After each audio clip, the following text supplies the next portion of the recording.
Hi there, my name is Dolph DeYoung, CEO of your Toronto Zoo. Today, an incredible day at your zoo as we announce the name of our baby orangutan, Wali, which is Indonesian for guardian of the forest. And it's so important to recognize the role primates like orangutans play as guardians, as key species in these ecosystems. Many people don't realize that orangutan populations have dropped by half in the past decade. They've gone from just under 250,000 to 120 individuals left. The reason? Largely deforestation, and choices we actually make right here impact that. The choice to purchase unsustainable palm oil results in additional palm forests being planted and their habitat, their home, being lost. So when you're out in the supermarket, please think of Wali. Be a guardian of the rainforest and make sure you're only purchasing sustainable palm oil products when you're at the grocery store. This event is very special for us, especially because Toronto Zoo is succeeds to have baby orangutan here in Toronto. And we do appreciate for the choosing of name Wali as the name of the baby orangutan, since the name is meaning the guardian. For us, Indonesian orangutan is very important. We do also have the conservation program for our orangutan, especially in Sumatra and in Kalimantan or Borneo. For the orangutan species, Sumatran species, this is the rare in our country. So we do appreciate and we think this is an important moment for us. And also orangutan, I believe, will also strengthen the bilateral relation between Indonesia to make our people closer. And since this year marks the 70 years bilateral relation between Indonesia and Canada, this moment is also one of the important events that have to be praised for our both two countries. Thank you.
Sakali is our 30-year-old female. She just turned 30 yesterday, so happy birthday to Sakali.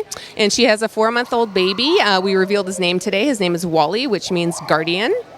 And his father is Booty. He's our 16-year-old male. Year and a half ago or so, we started introducing Booty and Sakali for breeding. And we start that by putting them side by side with a mesh gate in between so they can touch each other and see each other, smell each other, get comfortable with being together. And then we eventually put them together and they know what to do right away. There was just a few introductions and breeding happened every time, and then we found out that Sakali was pregnant. We were testing her urine on a daily basis and running the samples, and we finally did a pregnancy test and it was positive. And so we were monitoring her pregnancy and making sure everything was okay. She was getting prenatal vitamins. We were training her for ultrasound. We were also training her to bring bring a target up to the mesh so that if something went wrong with the baby and she wasn't feeding him or didn't have enough milk, that we could always supplement him through the mesh, and we could feed him, bottle feed him if need be. So we started the training with her pretty early, and she's the best mom. We don't have to do anything to supplement the baby. The most that we do is give him vitamin D drops in the morning, like you would a human baby. So we started training with that. Sakali is really great at bringing his little face up to the mesh, and we put the drops through the mesh. And then she gets her prenatal vitamins still because she's nursing, and she's an excellent mom. The birth went wonderfully. We monitored her. We could see that she was starting to be a little bit more uncomfortable than usual. She was moving around a lot more, and we could see her having contractions. You know, she would look uncomfortable, and she would kind of roll onto her back.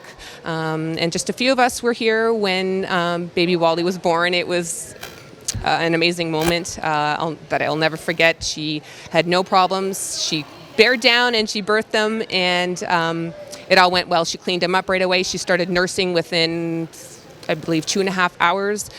So he's growing well. He's doing great. Today, for the big name reveal, we had someone paint, our talented art department painted a couple boxes with Wali's name on it, and I just put a sheet over it. I was anticipating what Sakali would do. A lot of times, whenever we put them out on exhibit, they get different forms of enrichment. So today I put her diet in the box so that she would come right over it, and she pulled the sheet off to reveal the name, and went very, very well.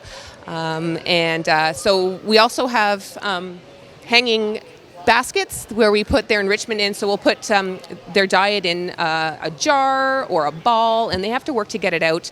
It's a really good form of enrichment. We try to mimic what they would do in the wild, where they would climb high up on a tree, grab a piece of fruit down, and then they'd have to take off all of the fibers around it and all of the husk. So this kind of works the same kind of movements in their hands that they would in the wild. So different things every day: boxes, bottles, things that are hanging, so they spend most of their time higher up, which is what's natural for them because they live high up in the trees and they spend most of their time up there.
This is Sakali's second baby. She has a 16-year-old son named Kambali who also lives here.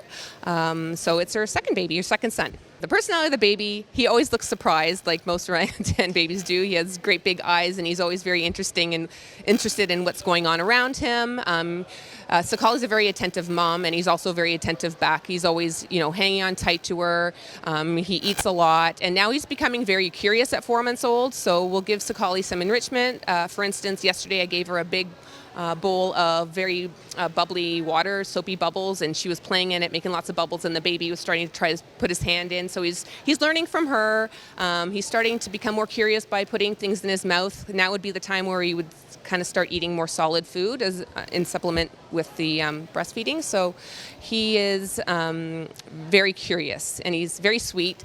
Sakali is a great mom and she trusts the keepers a lot, so we can get pretty close to him, which is great for training all the behaviors that we've been working towards, so we could take the best care possible of him and monitor his health, monitor her health. So she's very comfortable with us and lets us get real close to him at the mesh. We're also teaching her how to kind of pass the baby into a box, so if there's ever an emergency, we could easily gain access to the baby without it being a stressful event. So it's all going very well. The baby right now is strictly drinking from his mom, strictly milk at this point. But soon, she lets him chew on things like some browse. But for the most part, she eats all the food. But at some point, we'll start introducing some softer foods to him and see how he reacts to it, how he takes it. So orangutan youth actually have the longest childhood of any mammal species because they stay with their mums for a very long time, especially females. Because they're solitary in the wild, they don't have anyone to learn from but their mothers. So females will actually stay with their mums till they're about between 10 and 12 because the females have to learn from mom how to look after their own babies. So there's so much to learn about surviving in the wild on your own, where the best fruit is, where the best trees are, how to build a nest in the tree. They build a new nest every night, so what leaves to use and how to navigate around your habitat. So females stay with their mums for a lot longer. Usually the males will leave their mums when they're around 6 years old or so and kind of go off on their own. So in a zoo atmosphere, we usually kind of separate them a little bit later. They can stay with their mums as long as they're not pestering them too much. But we have a mother and daughter bonded pair that are still living together, and they are 15 and 37. So we just kind of go by what they think.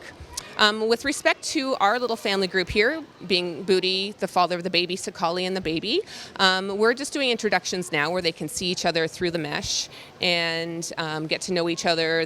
Booty can touch the baby, he can smell the baby, he can see the baby, and then when we feel the time is right, then we'll put them together. And Sakali's a very protective mom, and she also respects and trusts Booty at this point because she brings the baby up to the mesh and shows Booty. So we really don't have any concerns that there's going to be any problems at all. We'll just kind of wait and see, read the way they behave when they see each other, and then we'll put them all together. Eventually, you'll hopefully see all three of them on exhibit together. The males usually are really good at playing with the babies, but mom is always the nurturer.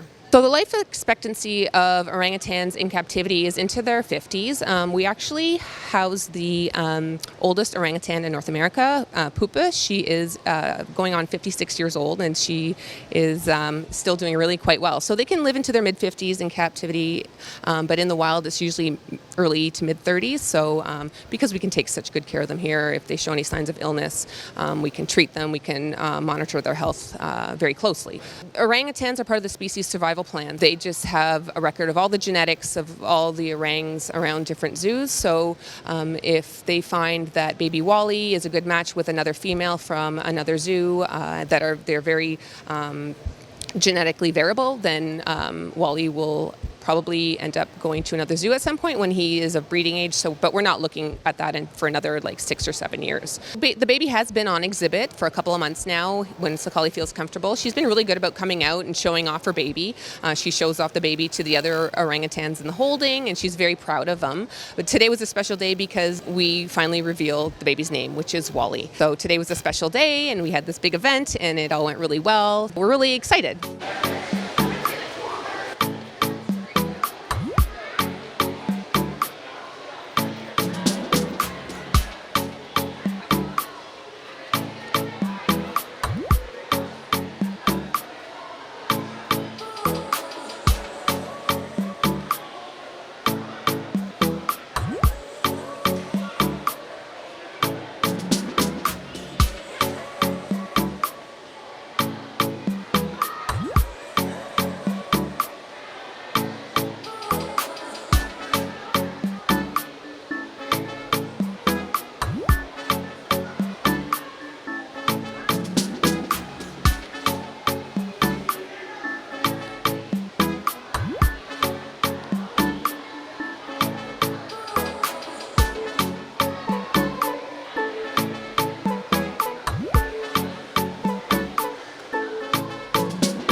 We're also really excited to share that in the spring of 2023, we're going to have a whole new outdoor orangutan habitat opening at your Toronto Zoo. It's going to give the chance for our guardians of the rainforest here to get outside, to get up onto some towers, to swing around, and we look forward to sharing that with you next year at your Toronto Zoo. Take care.